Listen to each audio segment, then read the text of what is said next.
Hola, hola, hola, ¿cómo están?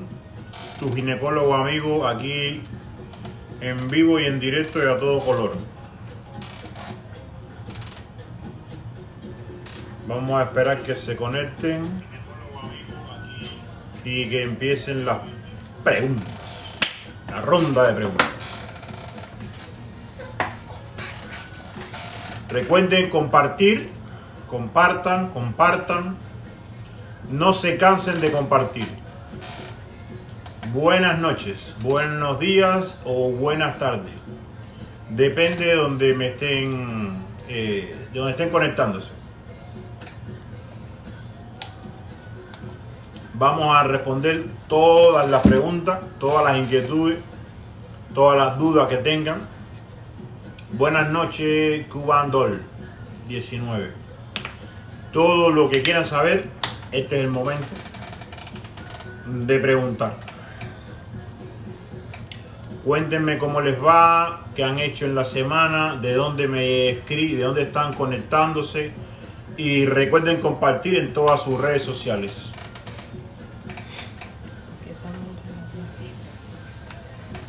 Hola, buenas noches. ¿Cómo están? ¿De qué tema quieren que hable hoy? ¿De qué quieren saber? Mucha gente de República Dominicana, mucha gente de aquí de Estados Unidos y mucha gente de España.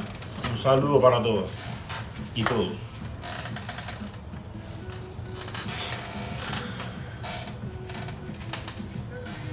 Buenas noches.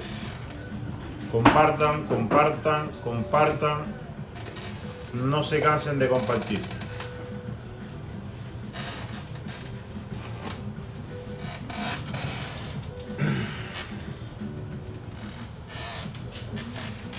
Hola, saludos para todos, saludos para todas.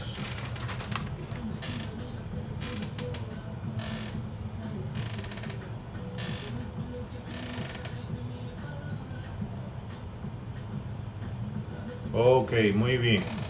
Me dicen que diabetes, que hable de diabetes estacional. Básicamente, ¿qué quieren saber de diabetes? En primer lugar, voy a ir hablando y ustedes me van preguntando lo que quieran. Hola Meli, ¿cómo estás? La diabetes estacional es una enfermedad asociada al embarazo.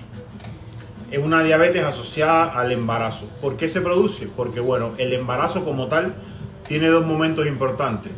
La primera mitad de las 20 semanas es un periodo básicamente anabólico. La mujer baja mucho de peso, hay muchos vómitos, o sea, catabólico, perdón, hay muchos vómitos, baja mucho de peso.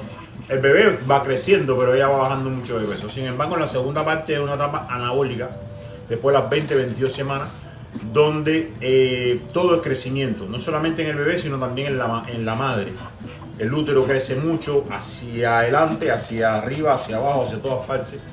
La placenta también aumenta mucho de grosor y es aquí cuando puede agotarse las reservas de insulina del páncreas materno y comenzar a desencadenarse la diabetes gestacional. La diabetes gestacional es un proceso asociado al embarazo que puede ser grave en el embarazo. Lleva un control estricto de la dieta, de la actividad física que debe realizar la gestante y además de eso el seguimiento que se le da al bebé, al feto como tal, por ecografías, exámenes de laboratorio, los perfiles glicémicos que se le hacen bastante seguido a la paciente y por supuesto la insulina. Es una cosa importante decir que las pacientes que son diabéticas antes del embarazo y toman metformina, glibenclamida, todos esos medicamentos para diabetes, una vez que salen embarazadas tienen que eliminarlos automáticamente porque esos medicamentos producen malformaciones congénitas en el bebé, defectos del tubo neural, problemas del cráneo, otros órganos, etc. Por lo tanto, automáticamente que sepan que están embarazadas tienen que dejar de tomar esos medicamentos y acudir inmediatamente al médico para hacerse el control diabetológico y además el control normal del embarazo que le toca y ponerse ya inmediatamente en régimen dietético y de insulina cuando lo necesite. Pero eso es muy importante saberlo, ¿ok? Automáticamente, igual que la paciente que es hipertensa, debe dejar de tomar los medicamentos de hipertensión automáticamente, porque en el embarazo van otros medicamentos antihipertensivos que no le hacen daño al bebé, obviamente, y mantienen controlada a la paciente. Es importante saber esto, ¿ok? Doctor, Happy Hair le pregunta, ¿puede hablar sobre el herpes 1 y 2? El herpes, ok. El herpes simple es un virus que tiene 6 tipos. El 1, el 2, el 3, el 4, el 5, el 6. El 1 y el 2 son los más frecuentes en la vida adulta. Es el herpes genital y el herpes labial. Ok. El herpes genital, la vía de transmisión es sexual, puramente sexual. El periodo de incubación es de 2 semanas hasta 5 semanas aproximadamente. Incluso puede haber mucho más tiempo. Y en los procesos donde hay inmunodepresión, o sea que la paciente las defensas las tenga bajas por cualquier motivo, aparece la enfermedad mucho más rápido. La lesión fundamental que aparece es una lesión como una vesícula llenita de líquido y te da mucha picazón, mucho prurito. Tú te rascas, rompes la vesícula y el líquido que viene cargado, tiene una carga viral importante, cae en la piel sana y ahí comienza otra vez el proceso. El ardor y la picazón es importantísima y entonces eso trae mucho malestar. Ese momento es el periodo de mayor transmisibilidad de la enfermedad, ¿ok? Se transmite por vía sexual. La lesión es como una vesícula, como una bolita transparente que tiene un líquido adentro. Son muchas bolitas ahí en la zona de la vulva, la vagina, en el caso de la mujer. En el caso del hombre aparece en lo que es el glande, que es la cabeza del pene. También en el prepucio, que es la piel que cubre el glande. Puede aparecer también en la zona cercana a los genitales, en la zona de la ingle, por el mismo contacto de piel a piel durante las relaciones sexuales. Y en el caso de las personas que practiquen sexo anal, también va a aparecer en la zona del ano, en la zona de la boca, en la que practiquen sexo oral, cuando la persona a la que le practiquen el sexo oral, el cunilingus, tenga la lesión. Ahora, el otro herpes que aparece en la zona de la boca y no es genital, es por otra causa. Problemas digestivos, inmunodepresión, otro tipo de lesiones. Y puede aparecer continuamente. Ahora, en el caso del genital, que es lo que más le interesa a las personas, el genital va a aparecerte cuando tú estés inmunodeprimido, cuando estés embarazada, por ejemplo, cuando llevas tratamientos de antibióticos por otro motivo durante mucho tiempo, los estados de hipogonadismo, como son, por ejemplo, las enfermedades donde las hormonas están disminuidas, el hipotiroidismo, todas esas enfermedades, la diabetes, todo eso hace que la lesión aparezca nuevamente una vez que se quitó. ¿Por qué digo que se quitó entre comillas? Porque no tiene cura. El herpes genital no tiene cura, no se cura, solamente se trata la lesión. El aciclovir, todos los retrovirales que ustedes conocen, todas esas cremas, lo que hacen es que desaparezca la lesión, pero el virus se mantiene y en determinados momentos, como ya dije anteriormente, puede volver a aparecer y entonces eso hace que la persona siempre tenga la lesión. No tiene cura, no se cura. Es importante que lo sepan. Saludos a Ingrid desde el Bronx y a Johanny desde República Dominicana. Saludos. Mucha gente dominicana me escribe. Un saludo para todos desde allá, desde aquí de Estados Unidos. Continuando con el tema de la infección vaginal, que veo que parece que eso es lo que más le interesa a ustedes. Existen otras enfermedades que yo he hablado, además de la clamidia, la gonorrea o verorragia, de la gardenia vaginal, de la cándida o la monilias. También existen otras enfermedades un poco más, no son tan frecuentes, pero también son de transmisión sexual, como por ejemplo el granuloma venéreo. El granuloma venéreo es una lesión bastante fea cuando tú la ves, que aparece, tiene un chancro parecido al de la sífilis, pero no es liso, es más bien ondulado y es muy feo a la vista. porque tiene muchas zonas afectosas, o sea, es complicado, da mucha picazón, mucho ardor, mucha secreción vaginal en el caso de la mujer y en el caso del hombre también. Después de orinar, mucha micción, si aprietas el pene y sale esa secreción amarilla, puede ser un granuloma venérea, además de la lesión del propio granuloma como tal que te aparece en el glande, ¿ok? Eso es importante saberlo. Y bueno, por supuesto, la sífilis, que tiene 3 etapas, la primaria, secundaria y terciaria. La primaria es el chancro puramente, que aparece en la zona del glande, que no da ningún dolor, y entonces tú lo ves, no te das cuenta que lo tiene porque no te revisa, etcétera, y pasa inadvertido y sin embargo estás transmitiendo la enfermedad. La sífilis secundaria, que es la que sí transmite la enfermedad como tal, que son las lesiones estas que aparecen en el cuerpo, que aparecen en la boca, en la mucosa, ¿ok? Y la sífilis terciaria, que es la más complicada, donde hay ya las propias complicaciones como tal. Lesiones cerebrales, los huesos, todo ese tipo de cosas. Ojo con eso, es importante conocer todo ese tipo de lesiones. Saludos, Mercedes. Una seguidora te pregunta, tengo más de 3 años con flujo, ya no sé qué hacer. Con flujo, bueno, el flujo, en primer lugar, el flujo no es normal. Lo normal es que tú tengas un moco, que se llama así mismo moco cervical, que tiene esos momentos en el ciclo menstrual en que aparecen y cambia su consistencia según el momento hormonal en el que esté. Son signos indirectos de ovulación, etc. Ahora, cuando hay un flujo, como se dice popularmente, ya hay una patología, ya hay una enfermedad que lo está provocando. Las células de la mucosa de la vagina se están descamando por algún motivo y no hay quien controle eso. Y es un mecanismo de defensa que ellas tienen, porque hay algo que está provocando una irritación en esa zona. Ahora, ese flujo que no se quita nunca, casi siempre por un proceso, puede ser hormonal o infeccioso. ¿Ok? Casi siempre es por eso, hormonal o infeccioso. ¿Cómo tú sabes que es infeccioso? Tienes que hacerte un cultivo de secreciones vaginales. Cuando aparezca ese flujo, tú tienes que ir corriendo al médico o a la enfermera y hacerte un examen de laboratorio, pero de cultivo.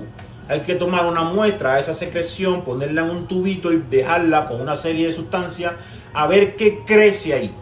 Si crece una bacteria, si crece un hongo, y entonces cuando eso crezca, lo que crezca ahí, el germen que sea, se pone en contacto con determinados antibióticos. Ese examen se llama antibiograma. Y eso te dice qué germen es el que tiene y qué antibiótico es el que hay que darle. Se llama cultivo con antibiograma. Cuando tengas la secreción vaginal, corre al médico en ese momento y hazte ese examen. Cultivo de secreciones vaginales con antibiograma. Te va a decir el virus que tiene y qué antibiótico lleva. Más nada que eso. No tienes que empezar a ponerte crema y cosas y cosas porque eso empeora el proceso. Ahora, la otra causa que es hormonal, tú tienes que ver al médico y que te haga un estudio hormonal en sangre. Estrógeno, progesterona, LH, FSH, prolactina, hormonas tiroideas, todas esas cosas. Si aumentaste muy rápido de peso o bajaste mucho de peso, todo eso provoca un descontrol hormonal y casi siempre trae como consecuencia flujo vaginal. Si has tenido tratamientos antibióticos durante mucho tiempo, por cualquier causa, por ejemplo, las personas que tienen gastritis por el Helicobacter pylori, llevan tratamiento antibiótico 14 días y después repiten, esperan una semana y repiten otra vez 14 días más. Esos tratamientos antibióticos son muy largos, no tienen nada que ver con la vagina, es para tratar una enfermedad digestiva, pero repercute en el caso de la mujer en la vagina porque hace que los bacilos de Downey que protegen a la vagina se desaparezcan por tanto antibiótico. Y entonces viene el flujo. Entonces tú, que no quieres ir al médico o dices, no, entonces resuelven, te empiezas a poner cremita, te empiezas a poner óvulo porque la vecina, la tía, la hermana te dijo que con eso resolvió ella, entonces tú te vas a resolver y tú crees que es así, entonces se crea otro problema más y entonces nunca terminas de curarte. ¿Ok? Esas son las cosas que tienes que tener en cuenta para eso. Ingrid 1027 pregunta, ¿los problemas intestinales pueden provocar infecciones frecuentes? Sí, claro. Por ejemplo, existe una bacteria que se llama Escherichia coli. La Escherichia coli es una bacteria digestiva. Mientras ella está en el intestino, no hay problema. Ella participa en la digestión, es perfecta. Pero cuando sale del intestino, el intestino va de la boca al ano. Cuando ella sale del ano a la vagina, que la distancia es cortica, empieza a dar problemas. Infecciones urinarias que no se quitan nunca. Infecciones vaginales súper complicadas de quitar, porque es muy resistente a los antibióticos de amplio espectro incluso. ¿Ok? Entonces las personas, por ejemplo, hay personas que tienen una patología muy difícil, muy complicada, que se llama enfermedad de Crohn, que es un tipo de patología del aparato digestivo, sobre todo del colon. Y entonces la propia enfermedad y los medicamentos que se usan para tratarla pueden afectar el ciclo menstrual de la mujer y obviamente pueden afectar también su ciclo ovulatorio, su ciclo menstrual. Entonces tiene flujo todo el tiempo, secreciones vaginales. Y dice, bueno, ¿y por qué es esto? Y es básicamente por ese tipo de proceso digestivo que tenía. Entonces sí, la respuesta es sí, los procesos digestivos pueden afectar a la mujer específicamente, no solamente en sus secreciones o no vaginales, sino también en su ciclo menstrual y en su ciclo hormonal. Eso es importante también. Hola, República Dominicana. Dice, por favor recomiéndeme frutas que pueda comer o cocientes para la diabetes gestacional. La diabetes gestacional, volvemos a la diabetes gestacional. La diabética tiene que consumir, la diabética, o sea, la gestante diabética tiene que consumir de 3.500 a 3.800 calorías diarias. Acuérdense que son 2. Suponiendo que el embarazo sea único, simple. Si es gemelar es otro problema más. Pero bueno, no vamos a complicar las cosas. Los medicamentos, tiene que comer 6 veces en el día como un diabético normal, pero un poquitico más. Existen dietas específicas para diabéticos, para embarazadas diabéticas, según la edad, según el peso corporal que tenga ella, según lo que ha aumentado en el embarazo, según el momento del embarazo en el que se encuentre, el trimestre en el que se encuentre. O sea, todas esas cosas son las que hacen que exista una dieta específica para cada momento. Lo que sí no va a variar es que son 6 comidas en el día, bien distribuidas, con sus momentos donde va la insulina, el tipo de insulina que sea, rápida o la lenta por la noche, según el esquema que te haya puesto el diabetólogo, y obviamente la educación que tú tienes que tener en el momento de consumir esos alimentos. Básicamente los alimentos son los mismos que un diabético. No puedes consumir mucha azúcar, tienes que restringir los carbohidratos, balancear la grasa y las proteínas. Eso, yo hice un TikTok hace poco y lo subí a mi Instagram sobre las dietas que debe hacer una embarazada, o por lo menos los alimentos que ella debe consumir de forma balanceada. Lo que no puede pasar, la diabética es pasar hambre, no puede pasar hambre, porque los estados de ayuno en la diabética gestacional produce hiperinsulinemia en el bebé y eso trae problemas para el bebé después. Por tanto, no puede dejar de comer. ¿Ok? Eso es importante. Dice Mercedes Brito, yo quiero saber, tengo 8 días de retraso, ¿será embarazada o solo un atraso? Bueno, Mercedes no me dices la edad que tiene, así que vamos a asumir que sea un problema hormonal. El atraso menstrual hasta 15 días es normal. Hasta 15 días se puede considerar como un atraso menstrual, problema hormonal, etc. Después de esos 15 días, si la menstruación falta y es primera vez que ocurre y tú no te estás protegiendo adecuadamente y estás teniendo relaciones sexuales, o sea, tienes que pensar que tienes que hacerte automáticamente una prueba de embarazo y descartar que no estés embarazado. Pero si esto te pasa frecuentemente, no solamente a ti o todos los que nos estén escuchando, si eso te pasa constantemente es que probablemente tengas un problema hormonal. Y entonces no ovulas adecuadamente, no ovulas en el tiempo que hay, por tanto de ahí para allá todo se va retrasando. Las hormonas no van funcionando bien, el ovario tampoco, entonces hace que te vayas retrasando. Pero en este caso específico que me estás diciendo, fíjate, no me dices la edad que tiene, porque puede ser que estés premenopáusica, puede ser que estés menopáusica, o sea, no me dices la edad. Yo imagino que estás teniendo un problema hormonal. Si se repite, si es primera vez, automáticamente veíate una prueba de embarazo. ¿Por qué? Porque, por ejemplo, los endometrios, que es la capa más interna del útero, tienen un grosor determinado en determinado momento del ciclo menstrual. Cuando ya vas a menstruar se pone bien grandote, porque si hay un embarazo, de ahí es que se va a alimentar. Pero si no hay un embarazo, eso en la menstruación se va. Entonces, te haces una ecografía y aparece un endometrio engrosado, grandote así. Puede ser un embarazo que está esperando que venga de la trompa a que se implante en el útero. Pero puede ser un retraso menstrual normal. ¿Qué pasa? Por el estrés, por preocupaciones, por infecciones, por problemas hormonales, por medicamentos que tomaste, alimentos, ejercicio, miles de cosas que hacen que se produzca un trastorno hormonal y por supuesto la consecuencia menstrual. ¿ok? Pero en tu caso específico, te recomiendo que te hagas una prueba de embarazo, sales de duda y ya esperas tranquilamente cuando te caiga la menstruación. Si eso se te repite el próximo mes, debes hacerte un estudio hormonal completo, con ecografía incluido, ¿ok? Dice, doctor, ¿qué tratamiento hormonal me recomienda? Estoy histerectomizada hace 2 años. Histerectomía hace 2 años, ok. Tampoco me dice si la histerectomía incluía oforectomía, o sea, si te sacaron los ovarios.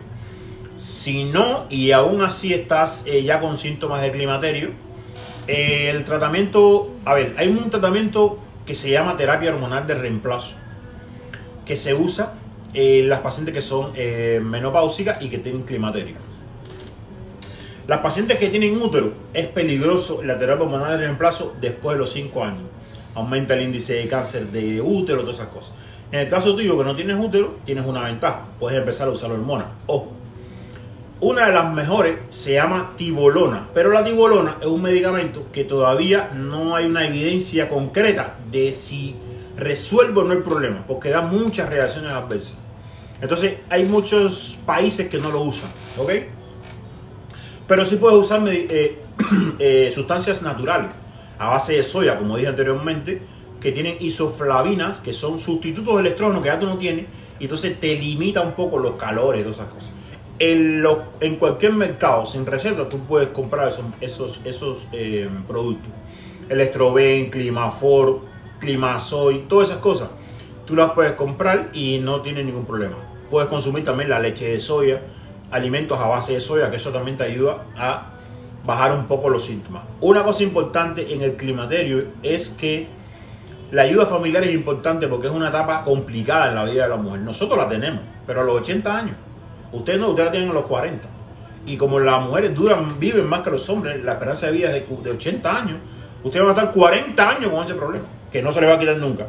Los medicamentos, las hormonas y las sustancias que te estoy diciendo, lo que hacen es disminuir la intensidad de los síntomas, pero van a estar siempre ahí un recordatorio constante de que ya estás menopáusica y de que ya tú sabes. Dice que no le sacaron los ovarios.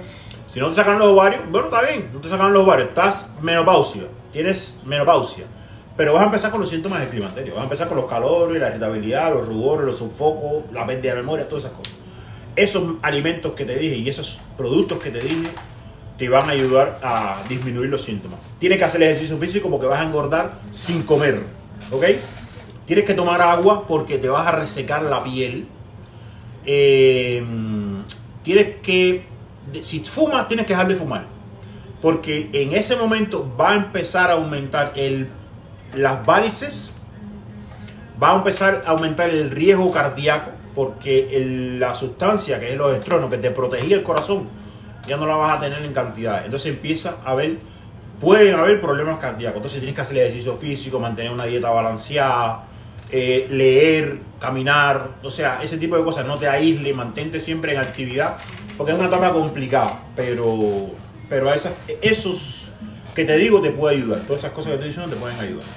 Otra seguidora pregunta, sufrir de enrojecimiento, ardor, picazón y pelotitas, ¿qué puede ser? ¿Puede ser grave si no se trata? Sufre de enrojecimiento, ardor, picazón y pelotitas.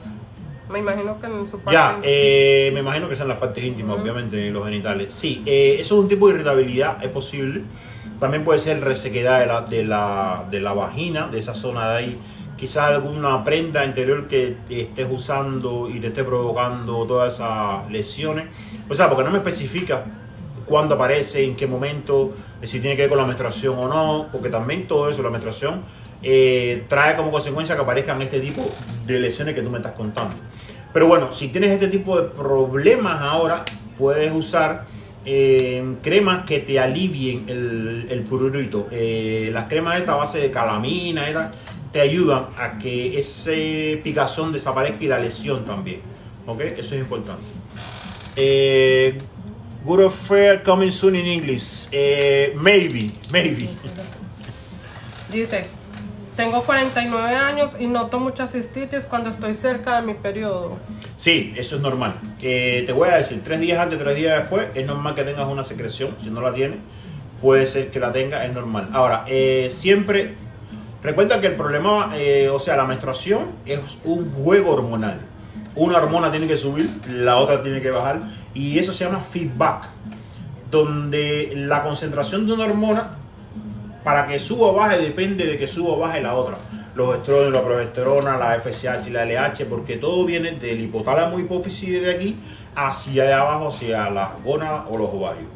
Entonces, ese equilibrio hace que todo fluya adecuadamente. Cuando ese equilibrio se pierde, es donde empiezan los problemas de la menstruación como tal, la resequedad vaginal, empieza el prurito, empiezan las lesiones, empiezan todas esas cosas.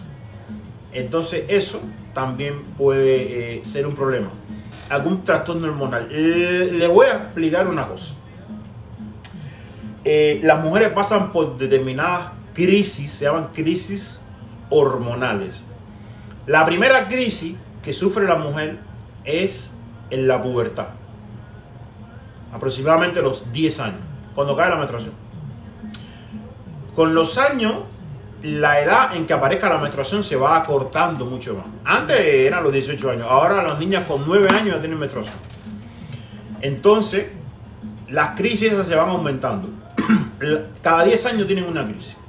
Después de eso tienen una crisis alrededor de la adolescencia o finales de la adolescencia, donde empiezan a desarrollarse con mayor intensidad los caracteres sexuales secundarios. Las caderas, los senos, empiezan los complejos porque si uno tiene los senos muy grandes, la otra no tiene senos, entonces toda esa historia, todo eso tiene que ver por una crisis hormonal que sufre la mujer y es normal. Después tienen otra a los 30 años, que es cuando terminan de madurar biológicamente, donde aparece en ese momento la resequedad vaginal, que no tiene por qué, pero aparece en ese momento. Ahí hacen episodios de resequedad vaginal, dolor bajo vientre, tiene que ver con las relaciones sexuales, ¿verdad? Porque en ese momento hay mucha frecuencia de relaciones sexuales. Pero ahí hay otra crisis también. Después viene la crisis de los 40 años, que es como promedio aparece la menopausia, el climaterio, etc. A los 50 años hay mujeres que todavía menstruan, pero ya en ese momento los síntomas del climaterio, los sudores, la irritabilidad, los calores, se acentúan mucho más. Ya a partir de los 60 y los 70 empiezan las enfermedades propias de esa edad, pero además de eso, en la mujer empiezan a ver, se hace mucho más intensa los problemas del climaterio, sobre todo la pérdida de la memoria, los trastornos vasculares, todo ese tipo de cosas. Nosotros sufrimos eso también, pero a los 50 años en lo adelante y a algunos a los 80 años. Para que tengan eso en cuenta también, y por eso es que la mujer tiene que mantener una vida muy activa, hacer ejercicio físico. Los partos, los embarazos son muy lindos, pero van consumiendo a la mujer poco a poco, porque tienes un bebé allá adentro que se está alimentando durante 9 meses de todo lo que hay dentro de ti. Si tú no se lo das, a la placenta no le interesa, va a coger de donde haya, del hígado, de tu músculo, de todas partes. Por eso terminas el embarazo flaquito, si no alimentaste adecuadamente. Entonces, a eso súmale tener 4, 5, 6, 7 embarazos, con sus partos, con sus hijos adecuadamente. Entonces, todo eso va desgastando a la mujer. Importante la planificación familiar para que eso no te pase. ¿Okay? Doctor, a propósito de eso, preguntan, ¿qué método de planificación es el más adecuado para las adolescentes? Para las adolescentes, el método más adecuado es el método doble. Te voy a decir por qué. En primer lugar, las adolescentes no tienen ningún tipo de responsabilidad ni de disciplina. ¿Ok? Van por la vida con su locura porque todo el mundo pasó por ahí. El método doble, ¿cuál es? El método hormonal y el método de barrera. El condón es obligatorio, porque el condón te protege de embarazo, pero te protege de enfermedades de transmisión sexual, porque en su mente de adolescente, de teenager, te dicen, no, yo me estoy poniendo una inyección y eso me va a proteger del embarazo, y ya, se olvidan de lo demás. ¿Por qué? Porque no saben que existen otras enfermedades raras. La que sabe que hay HPV porque fue que a su escuela fueron a poner la vacuna del HPV. Si no, no se entera que existe el HPV. Entonces, el método doble es importante. Hormonal, ¿cuál? Mensual, la inyección. La pastilla no, porque se les olvida. Y cuando se te olvide una, porque se les olvida tomarse la pastilla, pero no se les olvida tener relaciones sexuales. Entonces, embarazo. Entonces, la pastilla, no. Inyección mensual. La llevas al médico, a la consulta, a la enfermera, al que sea, para que se la pongan. Tú misma vas y la llevas para que se la pongan. Tú estás consciente que se la pusieron, viste que la inyectaron y no tienes ningún problema. Y además de eso, el condón. Ya ahí sí no puedes entrar tú, pero tienes que hablar y conversar y decirle. Eso es lo que yo recomiendo siempre a las adolescentes. El método doble y conversar con su pareja que tengan en ese momento y decirle que además de que se están inyectando, tienen que usar preservativo. ¿Por qué? Porque para el hombre es muy fácil y muy cómodo. Si la novia está protegiéndose, ya él se desconecta de todo y dice, bueno, tú te estás protegiendo, es tu problema. Si tú te embarazas, es tu problema, no es mi problema, no, es tu problema también. Porque ella se embaraza porque tiene relaciones sexuales contigo. Entonces, tienen que usar condón también. Tienen que ser responsables en ese sentido y tanto la familia de la adolescente femenina como la del varón tienen que conversar sobre el tema de la sexualidad. Eso no es un tabú, tienen que conversarlo bastante. Mientras más lo conversen, mejor. Mientras más sepan ellos de eso, mucho mejor. Menos problemas se pueden evitar. ¿Okay? Yeye Dillon pregunta, doctor, mi esposo tiene una inflamación en el glande y tiene todo lo que es en el glande una especie de nube blanca en el prepucio. Una nube blanca en el prepucio. Bueno, lo más probable y seguramente que le pica debe ser una balanitis. La balanitis es la inflamación del glande, específicamente del surco balano prepucial. Es la unión del prepucio, que es la piel que cubre el glande, con el propio glande y el cuello ese que hay ahí entre el glande y el cuerpo. Se llama balanitis. Recuerden que itis en medicina es inflamación. Se produce por... No necesariamente tiene que ser de transmisión sexual. Ojo. Te voy a explicar. En el caso del hombre, vamos a hablar desde la niñez. Los niños que tienen el prepucio cerrado y no se operaron porque los padres no lo llevaron, etcétera, etcétera, etcétera. El orine, el sudor y todas esas cosas produce una sustancia llamada esmegma que se queda ahí. Y eso trae como consecuencia una cosa que se llama fimosis. Se cierra eso y a veces hay que operarlo, que es la circuncisión que le hace. ¿Okay? Y eso produce una narva blanca alrededor del pene, no sé qué, no sé cuál. Y entonces, esa es una causa. La otra, el mal aseo. Hay hombres que no se asean el glande y por tanto se produce esa narva blanca que se llama esmegma, que da mucha picazón, incluso es causa de cáncer en el pene. Esas son las frecuentes por la edad. Los niños, adolescentes, esas cosas. Ahora, en el caso de los adultos ya que empiezan a tener relaciones sexuales, obviamente la transmisión sexual de enfermedades es una de las causas. Por ejemplo, la moniliasis o candidiasis, que es por un hongo, produce en la mujer esa secreción blanca espesa como leche cortada y con grumo, que también aparece en el hombre. Pero en el hombre, además de eso, aparecen como unos punteados, unos puntos rojos con mucho ardor y mucha picazón en la zona del glande específicamente, que llaman la atención y siempre se producen 3 o 4 días después de haber tenido relaciones sexuales con una mujer que tenía infección por hongo. ¿Okay? Entonces, en el caso de tu esposo, ¿qué yo le recomiendo después de haberte dicho todo eso? Primero, después de lavar, después del baño, se tiene que aplicar una crema de clotrimazol o enistatina, un antimicótico suave, una telita suave alrededor del glande y por fuera.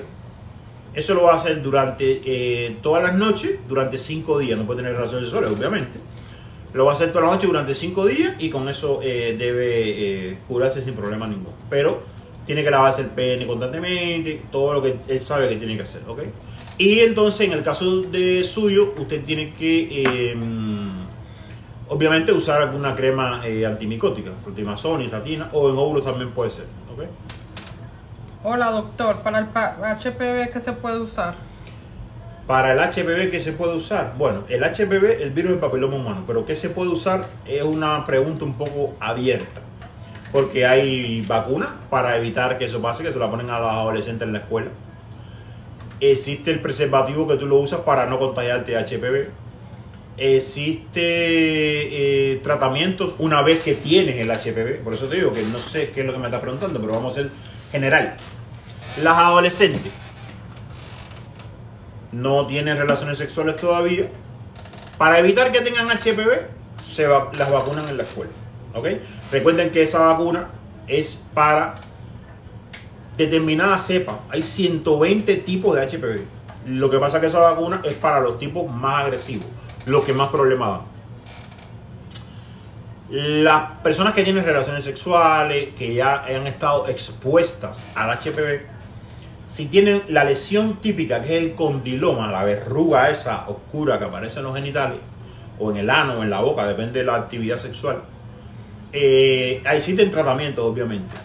Tratamientos locales, con podofilina, con ácido,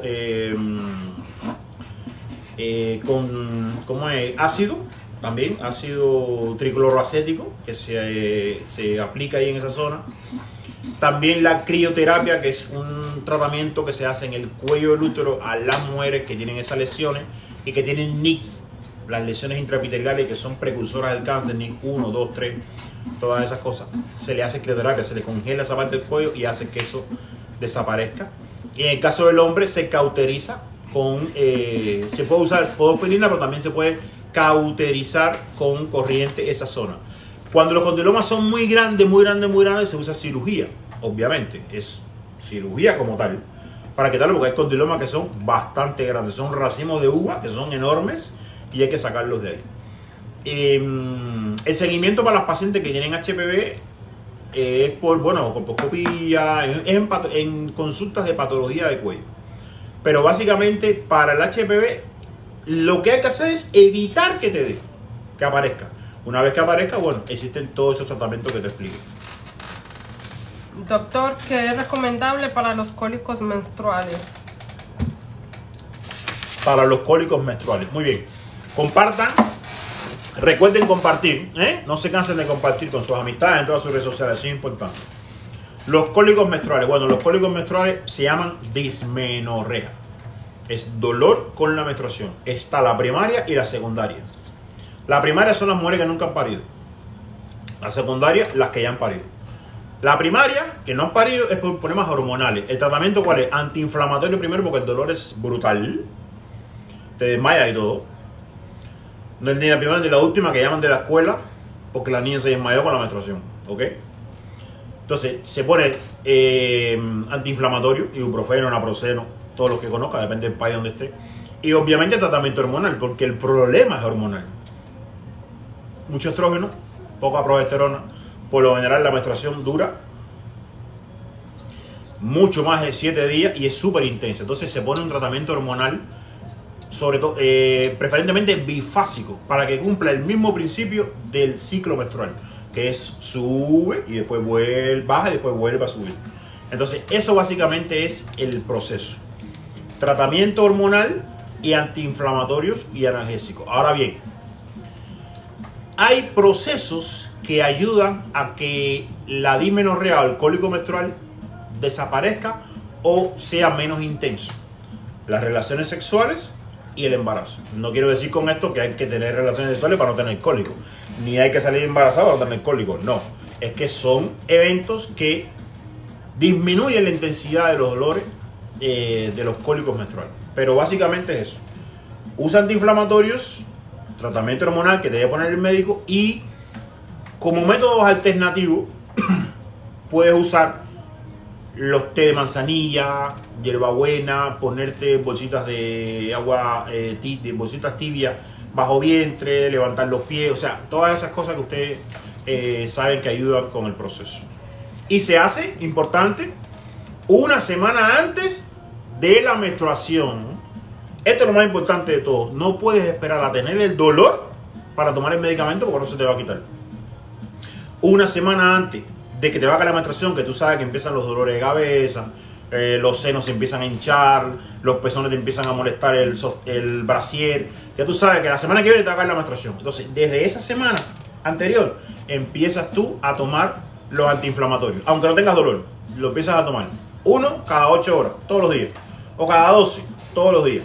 Cuando ya llegue la menstruación, que van a empezar los dolores, te lo tomas entonces cada 8 horas, 3 veces al día. Para que el dolor no sea tan intenso. ¿Ok? Importante eso. Dice, doctor, yo nunca he menstruado y tengo matriz infantil. ¿Qué puedo hacer? Sí. Te explico.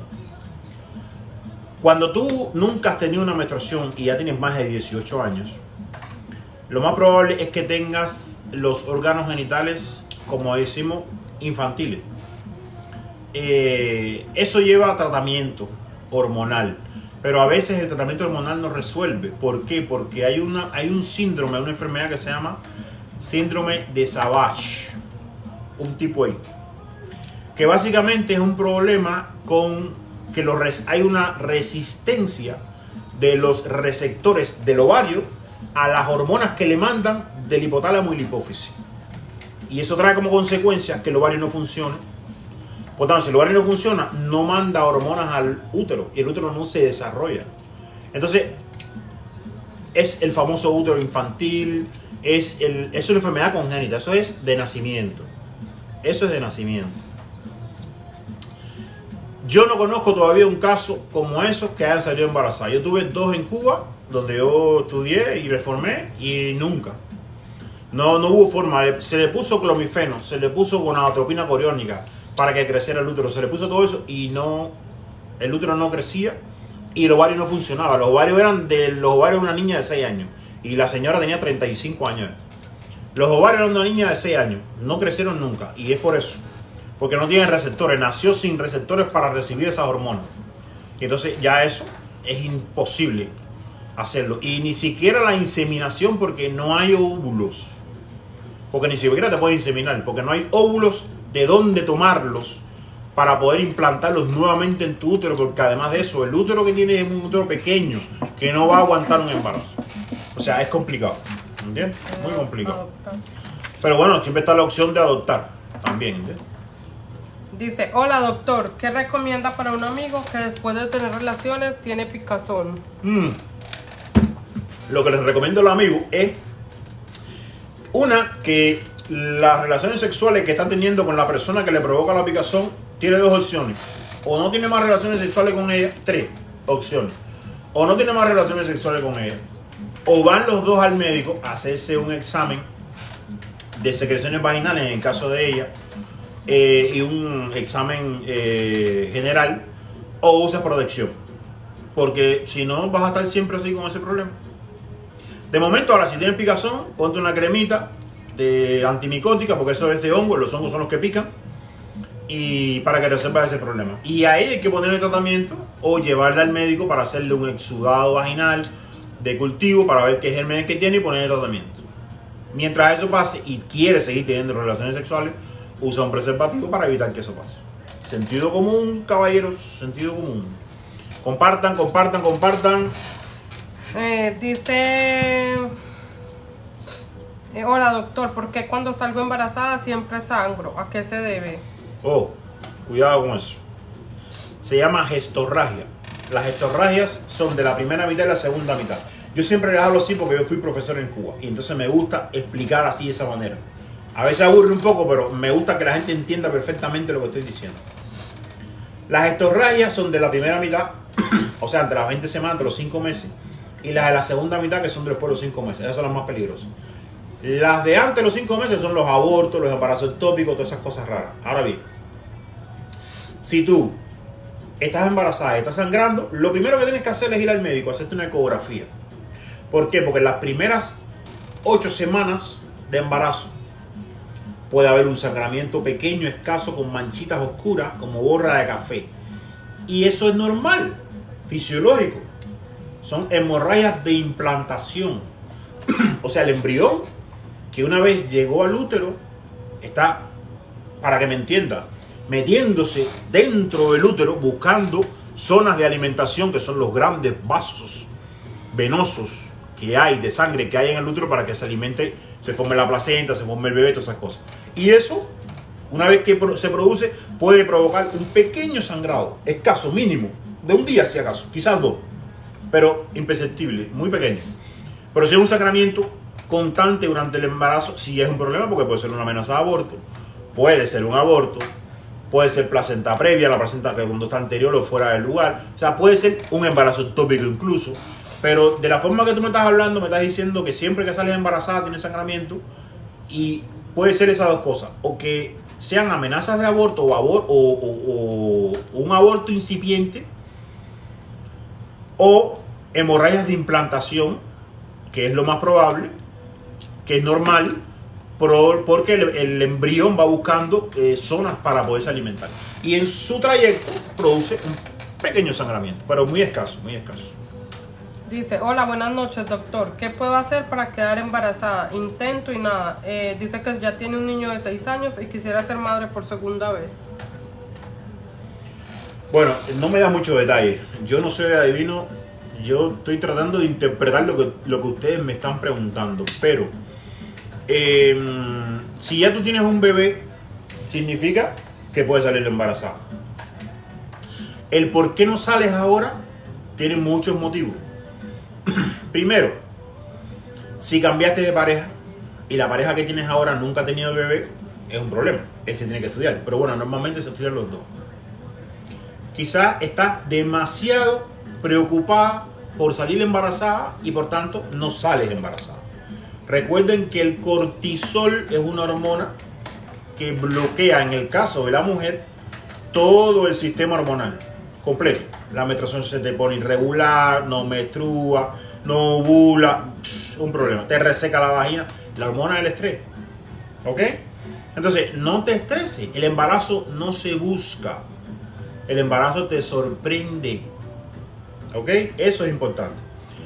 Amén de que tienes que hacerte un estudio hormonal, porque si llevas más de 2 años teniendo relaciones sexuales sin protección y no sales embarazada, obviamente hay un problema. Tú, o sea, suyo, o de su pareja, o de los dos. Tienes que hacerte un estudio hormonal, tienes que ir a una consulta de infertilidad, tienes que hacer todas esas cosas. Pero estoy casi seguro que tu problema es de estrés. Quieres tener un embarazo ya, corriendo. No, eso no es así, eso no funciona así. Eso es con calma y poco a poco. Él también debe hacerse un estudio. Si no tiene hijos, si no ha tenido hijos, ¿ok? Es entre los dos. Gómez Cuba pregunta, ¿qué puedo hacer qué se puede tomar para los ovarios pequeños? Para los ovarios pequeños es un problema hormonal de nacimiento. Por tanto, normalmente se manda a inyectar una sustancia que se llama gonadotropina coriónica, que es una hormona que normalmente produce la placenta y produce el hipotálamo y la hipófisis. Pero tú la das en cantidades mayores, se llama recombinante, porque es trabajada por laboratorio, y hace que el útero aumente un poquito de tamaño, los ovarios empiecen a producir hormonas, esas cosas. Pero para que eso pase, te tienen que hacer un estudio hormonal que diga que tú no tienes hormonas o que la tienes en pequeñas cantidades y que tu útero no responde o responde en pequeña intensidad a esa hormona que yo como médico le estoy dando.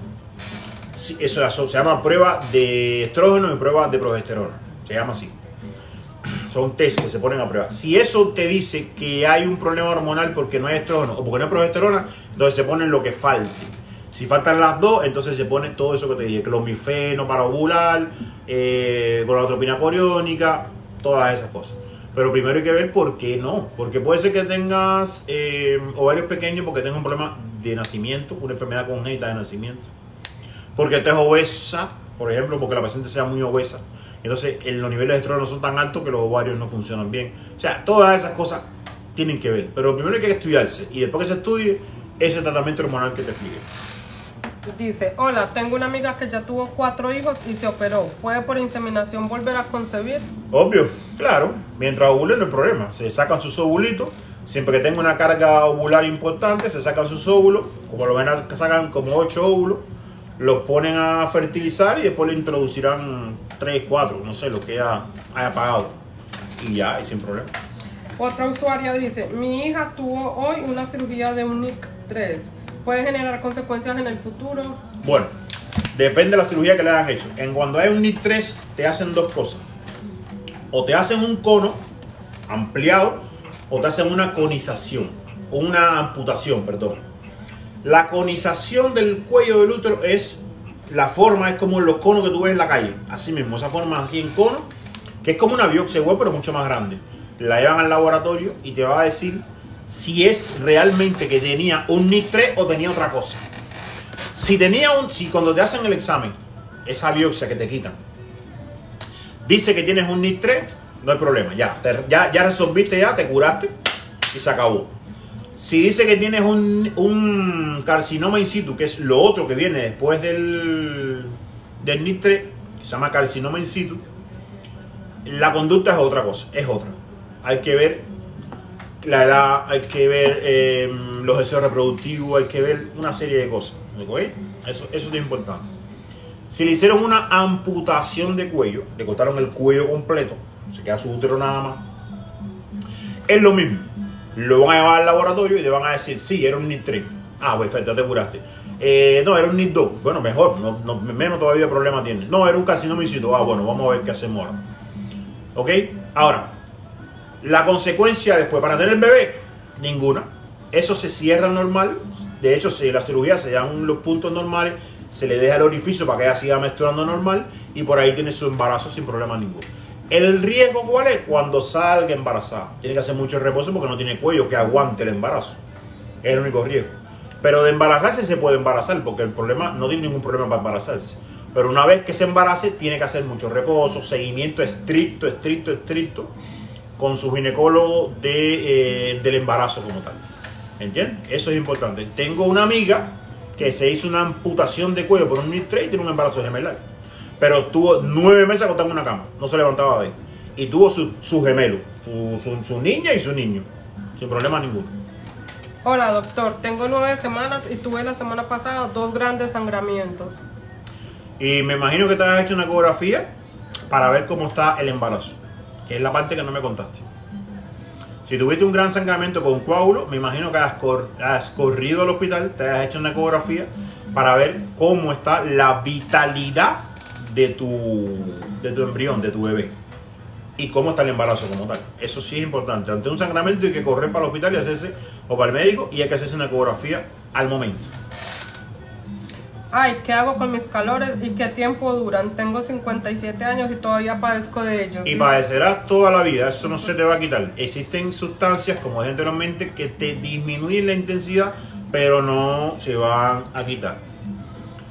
Tienes que acostumbrarte a eso. Es duro decirlo cuando los médicos dicen tienes que vivir con el dolor, no sé qué, no sé cuánto, pero es así. En este caso de la menopausia y el climaterio, tienes que vivir con esos calores, con esas cosas.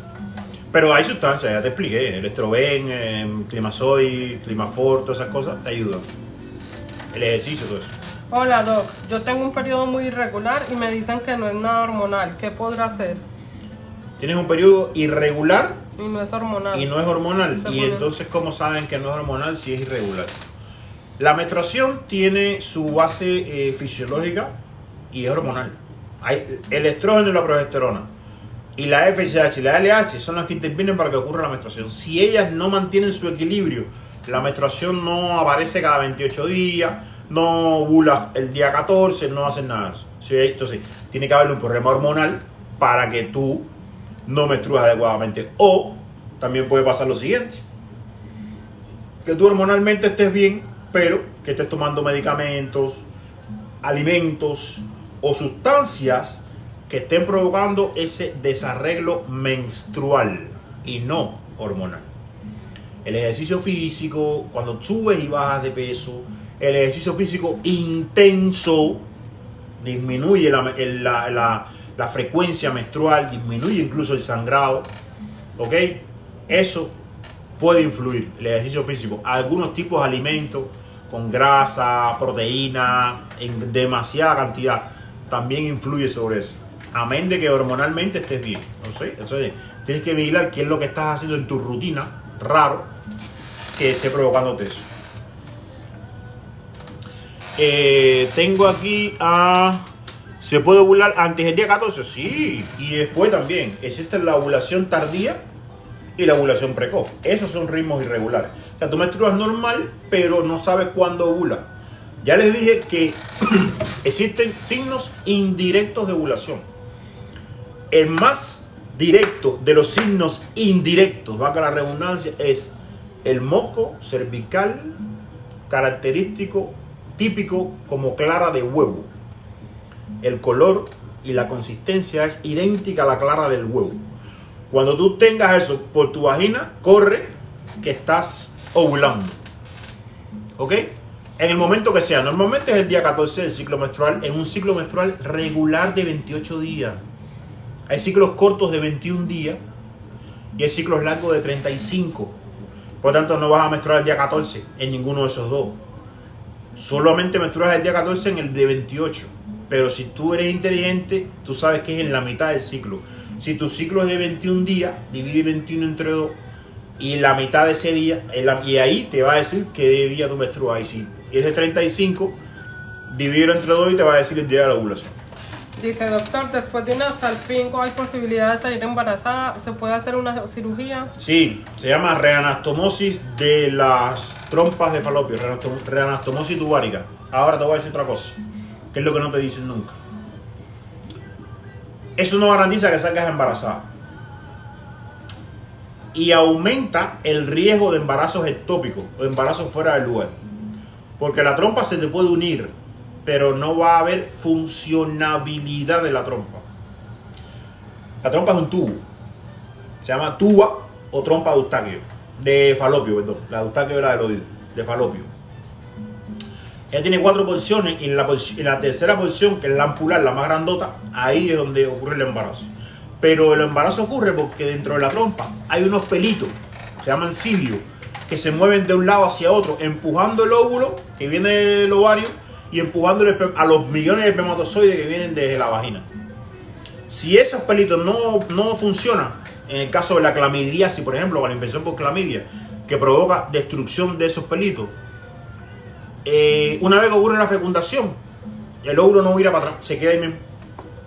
Y entonces eso es causa de embarazo ectópico. La blenorragia, la gonorrea, destruye la trompa, la obstruye, la inflamación pélvica, y entonces produce que el embarazo ocurre en la trompa y no regrese y hace un embarazo ectópico. Eso mismo ocurre, pero no por una infección, sino por una reanastomosis en las cirugías de trompa. Hay porcientos, pero muy bajos, de embarazos uterinos, embarazo normal. Pero hay un porciento muy alto, más del 90%, de embarazos ectópicos.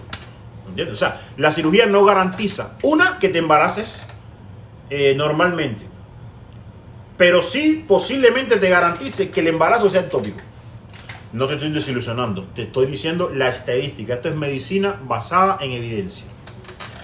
La respuesta a lo que tú me preguntas es sí, se puede hacer la cirugía, pero yo voy más allá. El hecho de que te haga la cirugía no garantiza que te embaraces. Doctor, ¿cómo puedo hacer para tener una niña? Denos el secreto. Bueno, hay muchos mitos sobre eso. Yo te voy a poner mi caso particular. Yo tengo 3 hijos. La primera la tuve por el famoso calendario chino. Pero es que en ese momento, que fue en 2008, cuando tú tirabas la cuenta del calendario chino, en todos los meses nacían hembras. Solamente en 3 meses nacían varones. El resto de los 9 meses, la probabilidad de nacer hembra eran brutales. Ahora, el sexo lo damos nosotros los hombres. Y es al azar. ¿Ok? Pero bueno, te voy a decir un secretico. Nosotros tenemos cromosomas X y cromosomas Y. Los cromosomas Y son los que dan los hombres, un hombre cuando nace. Y los cromosomas X son de las mujeres, es el de la mujer. El espermatozoide va con la mitad de mi genes a encontrarse con un óvulo que tiene la mitad de los genes de la señora. Bien. Esos espermatozoides van con cromosomas Y con cromosomas X. Los espermatozoides que van con cromosomas X son muy resistentes, aguantan bastante, pero son lentos, muy lentos. Pero aguantan de todo, aguantan el moco cervical, aguantan el ácido de la vagina, aguantan todos los macrófagos que hay de defensa, que hay desde la vagina hasta la trompa, aguantan todo eso y llegan a él. Los que van con cromosoma Y, que son los hombres, son muy rápidos, pero no son muy resistentes. La mayoría se muere dentro de la vagina, ni siquiera llega al cuello del útero. El ácido de la vagina, las cremas que usan las mujeres, el perfume, los talcos, todas esas cosas raras que se meten ahí abajo, destruyen ese espermatozoide. Entonces los que resisten más son los X, que son las hembras. Ahora, voy a seguir más allá. Te digo, esto no es evidencia. Esto que te estoy diciendo no es evidencia médica. Se dice que los hombres que tienen el pene corto, como lo tienen corto, el semen se queda casi todo se queda en la vagina. O sea, no hay una entrada directa por el cuello del útero de la mayoría. Todos se quedan en la vagina. Entonces, si se quedan en la vagina y tenemos en cuenta que los X son más resistentes, esos son los que más van a llegar. Los Y son muy rápidos, pero tienen que caminar demasiado y no van a poder llegar, se cansan. Vuelvo y repito, esto no es evidencia científica. Es lo que yo he aprendido leyendo y mis profesores viejos que me han contado y todo eso. Pero no es un libro que te diga, mira, esto es así, esto es así. No. Pero se ha visto en la práctica que sí, a veces funciona eso. Pero vuelvo y repito, el sexo es al azar. El sexo es al azar. El secreto es, depende de lo que tú quieras, un varón o una hembra. No es que te vas a buscar a un hombre que tenga un pene enorme para tener un varón o uno que tenga un pene chiquito para tener una hembra. No, no funciona así. El sexo lo ponemos nosotros y es al azar. Pero yo te digo que los cromosomas X, que sí es científico, son más resistentes, pero muy lentos. Y los Y son muy rápidos, van directo, pero no son tan resistentes. Mueren ahí en la vagina casi todo. Ojo con eso. Doctor, pregunta, ¿qué puedo hacer para evitar resequedad? Espérate. Dice que resequedad de infecciones, que la doctora dice que es por la diabetes. La diabetes produce tanto resequedad vaginal como aumento del flujo vaginal. Cualquiera de las dos te produce. Tienes que estar todo el tiempo compensada la enfermedad. Todo el tiempo compensada la enfermedad. Usa probióticos vaginales para que te ayuden con el problema de la resequedad vaginal. ¿Ok? En la farmacia te lo venden sin receta. Probiótico vaginal, así mismo. Probiótico vaginal. En inglés, en árabe, que sea. Probiótico vaginal, el nombre que tenga. Y lo usa todas las noches. Y eso te ayuda a cantidad con eso. Una pregunta, doctor. ¿La candidiasis puede desaparecer con el fluconazol? El fluconazol es el mejor y más completo. El único problema que tiene el fluconazol es que es tan bueno que te reseca la vagina completa. O sea, tú estás preocupada porque todo el tiempo tienes secreción. Y llega el fluconazol y te seca el pozo completo. Y tú dices, bueno, ¿y ahora qué hago? Una lija lo que tengo ahí. Es muy bueno. Muy bueno el fluconazol. Él se usa ya cuando ya no hay más nada. Dice Yunaisi, doctor, se me hicieron la ecografía y el feto está en perfecto estado, pero a mí me preocupa la que tuvo el sangramiento. Si el feto está en perfecto estado, lo que te toca es hacer reposo. Reposo absoluto, físico y sexual. Eso es lo que te toca. Mínimo 4 semanas. Acostadita en una cama, no es sentada. Acostadita en la cama, tranquilita ahí. Comes en la cama, duermes en la cama, estudias en la cama, lees en la cama, todo en la cama. Es lo que te toca. Perla dice, si hay... Y mucho ácido fólico, ¿ok? Mucho ácido fólico. Perdón. Perla te pregunta, si hay fibromas, ¿tiene que hacerse cirugía? Depende. Los miomas o fibromas uterinos tienen su indicación quirúrgica. Cuando son mayores de 10 centímetros, cuando tienen un número importante, cuando son muchos miomas, muchos. Cuando el sangramiento es tan intenso que no resuelve ni con transfusiones y produce anemia en la paciente. O cuando hay un riesgo de malignización. En cualquiera de esos momentos se opera. También cuando la paciente decide operarse por su cuenta. Que dicen, yo me quiero operar y se opera. También es indicación de cirugía. Y hay otra indicación que es cuando la paciente ya no quiere tener más hijos porque ya tiene satisfecha su necesidad de descendencia y también se puede con el médico conversar sobre el tema de la cirugía. Doctor, dice Idania, ¿es cierto que cuando hay un embarazo ectópico el próximo es igual? No necesariamente. Te voy a explicar una cosa. Las causas de embarazo ectópico son infecciosas. La gonorrea y la clamidia son la primera causa. En el orden, o sea, la primera es la clamidia, la segunda la gonorrea, que producen infertilidad y producen embarazo ectópico tubárico. ¿Ok? Pero el hecho de que te haya pasado una vez no tiene que volverte a pasar. Puede pasarte, pero no necesariamente. El médico se pone sobre aviso cuando es un ectópico y automáticamente se te pone tratamiento antibiótico, te vas con antibiótico para la casa, ya después que te operaron y todo. Te vas con antibiótico para la casa, seguimiento, no sé qué. Ahora, tú como paciente tienes que ser responsable y planificar el próximo embarazo. y decir, bueno, yo quiero salir embarazada para el mes tal. 3 meses antes empiezas a tomar ácido fólico. O sea, tú te estás cuidando. Estás tomando ácido fólico, pero te estás cuidando, porque no vas a querer salir embarazada ahora. Llegó diciembre, y es cuando tú quieres salir embarazada, ya no usas protección, no usas nada, sigues tomando tu ácido fólico que te protege de todo y hace que tu bebé puedas tener un embarazo normal y tu bebé pueda estar bien. Y entonces ahí decides no tener protección y empiezas a buscar el embarazo. Y vas a ver a tu médico y le dices, mira, yo quiero salir embarazada, recuerda que yo tuve un embarazo ectópico. Y el médico tiene que tomar las medidas necesarias. Decirte todo esto que te estoy diciendo, mandarte el ácido fólico y explicarte qué puede pasar. No necesariamente se tiene que repetir el evento del embarazo ectópico siempre y cuando usted haya sido responsable en el tratamiento médico, no haya tenido cambio frecuente de pareja y se haya cuidado durante ese tiempo. ¿Ok? Eso es importante. New York Caballana dice, me esterilicé, me cortaron y quemaron. ¿Hay manera de embarazarme nuevamente? Sí, por inseminación in vitro. Ya no hay chance de unir las trompas, ya tú misma lo dijiste. Inseminación in vitro, transferencia de gametos. Sacan tus óvulos, 5, 6, 7 óvulos, lo que puedas pagar.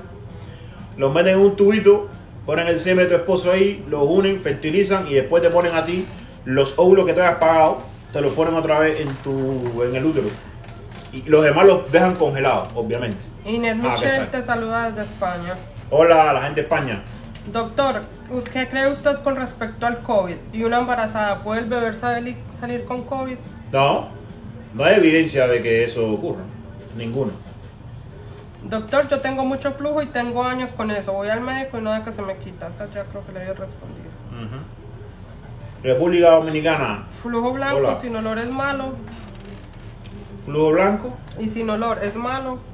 Flujo blanco y sin dolor es malo. Olor, sin olor. Y sin olor, depende. Por ejemplo, la clamidia no te da olor. A veces da un dolorcito muy leve a pescado. Pero por lo general la clamidia es asintomática. Vuelvo y repito. Ante una secreción vaginal, lo que tú tienes que hacer es ir al médico y hacerte un cultivo de secreciones vaginales.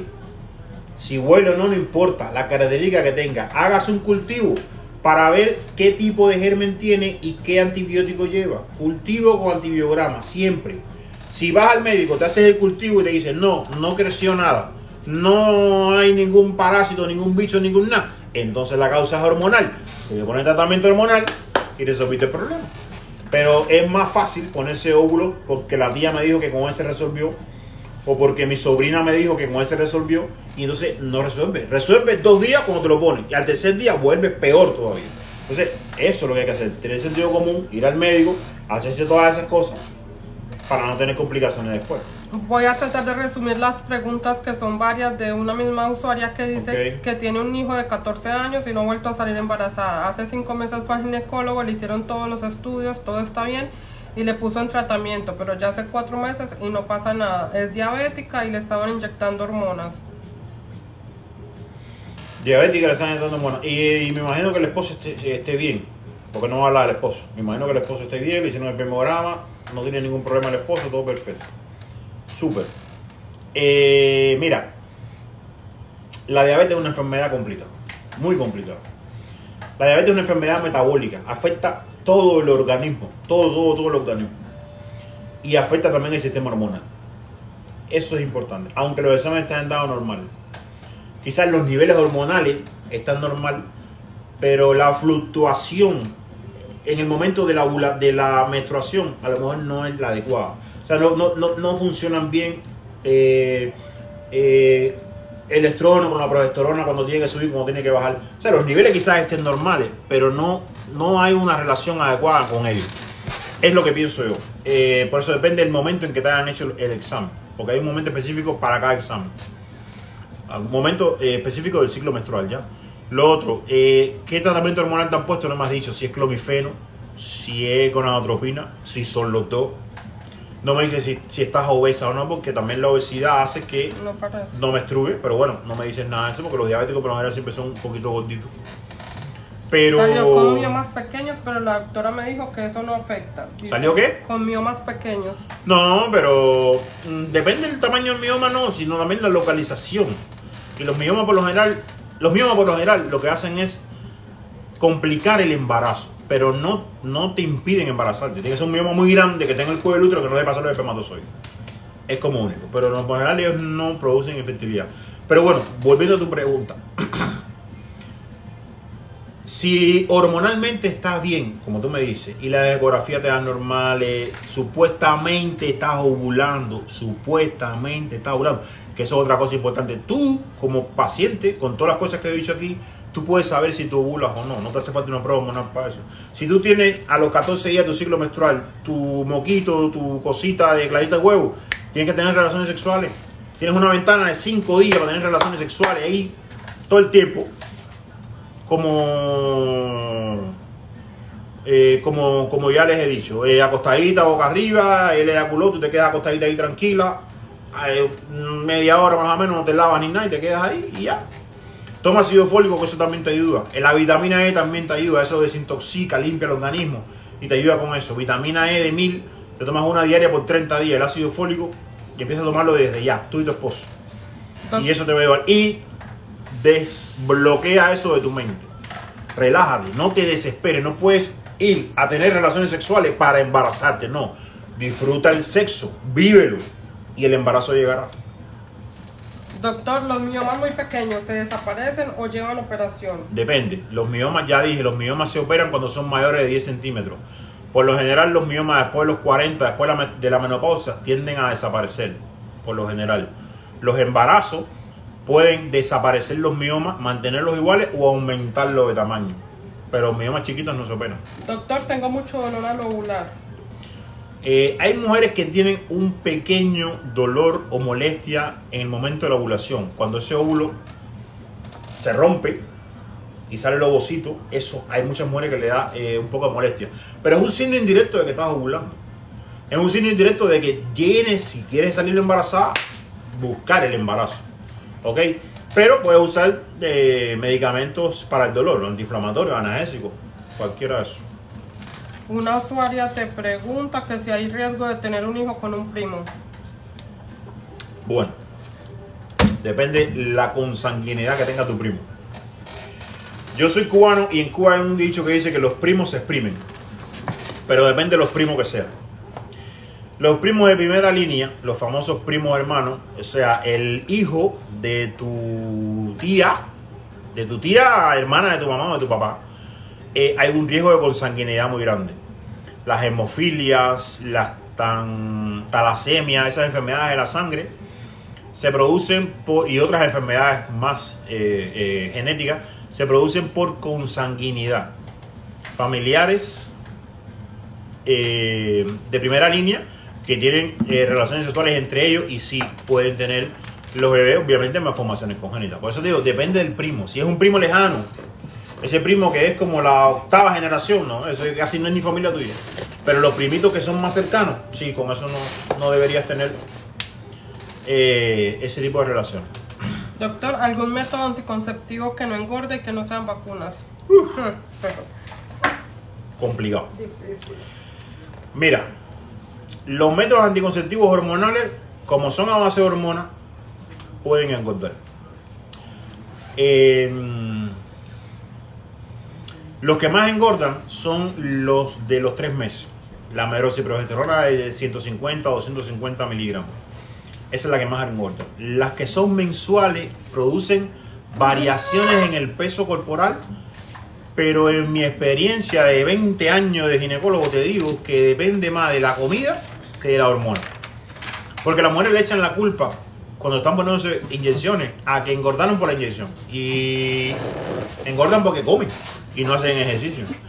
Es verdad que esos medicamentos producen retención de líquido. Entonces te hace ver un poquito gordita, un poquito obesa, cambias un poco los hábitos alimenticios, te cansas más. Entonces ese cansancio hace que comas y duermas y puede ser que engordes. Pero no hay ningún medicamento hormonal que te haga bajar de peso. Pero hay muchas mujeres que usan medicamentos hormonales para no salir embarazadas y bajan de peso. Por el medicamento. Pero depende de cada organismo, cómo lo asimile. ¿Ya? Eso depende de cada cual. Doctor, cuando tiene el periodo, tengo un flujo cristalino con el sangrado. ¿Por qué pasa eso? ¿Cuándo? Cuando tiene el periodo tiene un flujo cristalino con el sangrado. ¿Y cómo tú puedes percibir el flujo cristalino con el sangrado si todo eso sale mezclado ahí? ¿Sale uno primero y otro después? Porque si es normal, 3 días antes y 3 días después, una secreción característica con un olor sui generis y no es claro precisamente. Pero si tú dices que te sale ese líquido y si te ha salido varias veces, no debería, porque eso siempre se mezcla con la sangre. Entonces está todo junto. No creo que sea así. ¿Entiendes? ¿Qué tiempo tenemos? Cuando el fluconazol no ha hecho efecto en la candidiasis crónica, ¿cuál otro medicamento funcionaría? ¿El clotimazol? No, el clotimazol es el primer fluconazol. El fluconazol. Bueno, existen los métodos alternativos. Los métodos alternativos. La medicina empírica. La sábila. La sábila, esa baba blanca de la sábila, se corta en menguante, en luna menguante. Se corta y la baba esa se pone en cubitos de hielo y se pone en el freezer a que se congele. Y eso se pone un cubito de eso todas las noches, por 10 noches, por 10 días. Y eso también hace que te reseque la vagina y se te quite toda la secreción esa y todas esas cosas. Pero eso es ya lo último, eso es súper alternativo cuando no resuelve con nada. Pero el fluconazol es espectacular.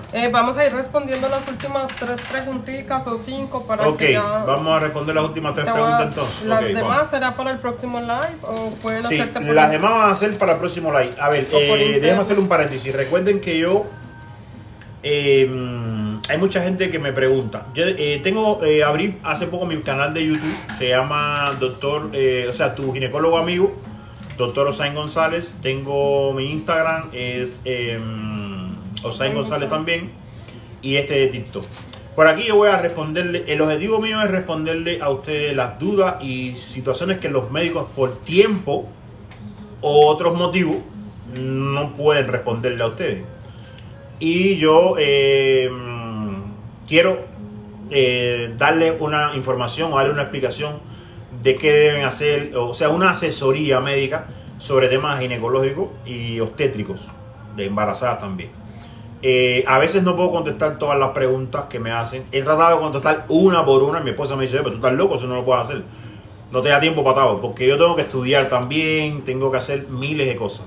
Pero trato siempre de explicarle a cada una con detalle qué pueden hacer, qué tienen que... O sea, cómo se pueden conducir ante determinada situación que tienen.